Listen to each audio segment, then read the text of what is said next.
Rob, the waiting's finally over.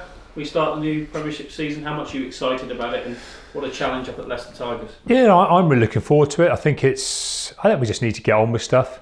For me, it feels like it's been quite a long time since losing the final, and when the last game you play, you lose and you're a little frustrated and disappointed. What you want to do is get back and start playing again. We'll set ourselves some pretty simple targets. What we want out of this game, what we want out of the next 4 games. We won't look too much further ahead than that. I'm going to set out to the players now, probably in about 10 minutes' time in the next team meeting, which will be before our last main training session of the week, just what I'm expecting to see against Leicester. And I'll say that'll be pretty simple. And then we'll pretty much leave it to the players now to run their way in through the game and take charge of things. And I'm just expecting to see just a good Exeter Chiefs performance, and that's what I want to see. Normally with sport, it's only a week to put it right, but as you say, it's been a couple of months to put it right. It's kind of lingered, but now it's all over. Let's go with a bang.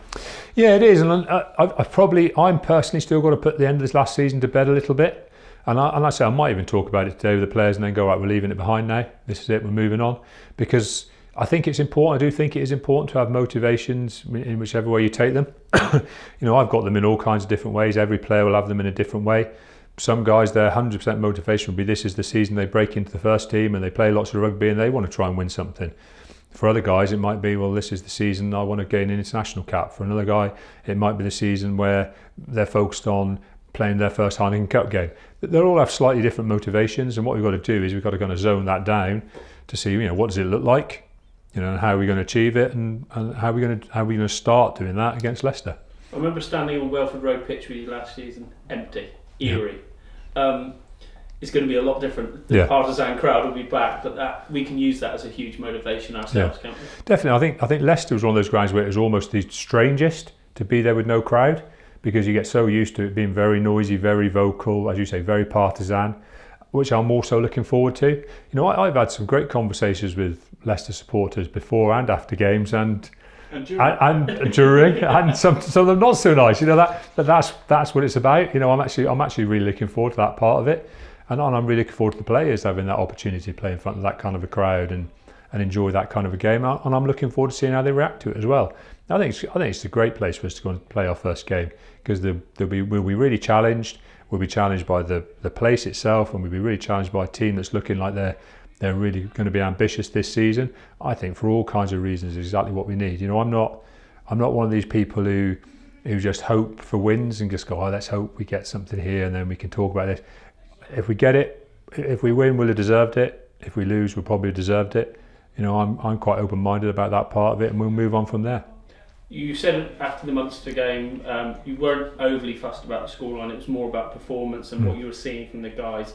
You'd like to win, no doubt, but what did you take from the Munster game?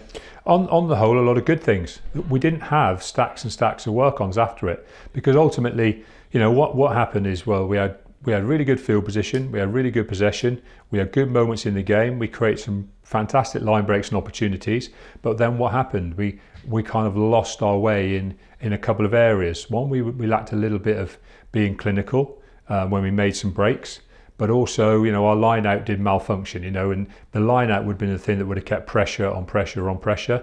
We're in a scenario where Munster did win a couple of turnovers at the breakdown, but they also gave up, I think, 7 penalties at the breakdown in defence. Every one of those, gave us great field position, but we only retained the ball once or twice. We lost the line out. And so all the good work we've done in the middle part of the pitch to create that pressure, to win those penalties, that would be normally where we take over in a game and where we would start to really put pressure on opposition. Munster didn't have to feel that on the day because of what happened around the line out. And I think that just shows you an example of why the game might have maybe got away from us later on, because we couldn't capitalise on those moments. Munster very much did. They were way more efficient in R22 than we were. And that ultimately was the tell of the game. Yes, we made a couple of mistakes that gave them some soft tries. We didn't exit accurately a couple of times, which again put us under pressure. Those things are work-ons that I'd like to think we can work on pretty quickly. And as long as those things kind of have improved by this week, that will be that bit of improvement we need to make, and we can go forward from there.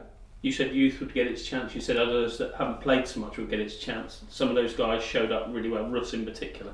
Yeah, that was a big step forward for Russi. That, and the big thing for him now is to maintain that move forward and not for that to become a par for him now for a few weeks.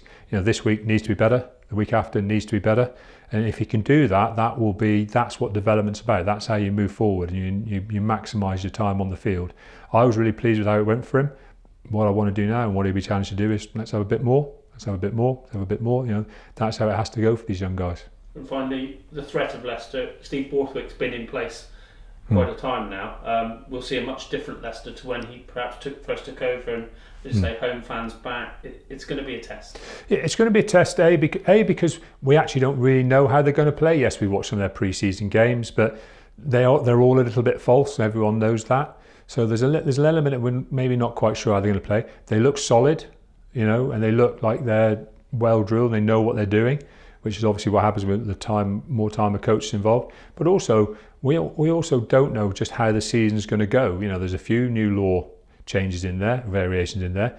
But I think the bigger change will be there's no relegation this year. We don't really know what type of rugby that's going to create, what change there'll be. I think for guys who are... Do you think teams will play without fear? Well, I think whether it's fear or it's a different style, I don't know. Because I think people talk about fear. Like, if you're an ambitious team, you're going to have either a fear or an ambition about what you want to achieve at the end of the year, and that's going to dictate how you play. But you are also going to have to be reactive to other teams. So it might be that teams who are just trying to get those couple of wins on the board early in the season, who would have maybe taken shots at goal or tried to create space that way, are they going to use the corner now and just going to go for tries? Teams that went for tries, are they going to look at it differently and go, well, we'll try and score a try in a different way, we won't try and squeeze it, we'll try and go for deep? Until we see how it's played, we don't know. And I think that will be an interesting aspect of this first round of games as well.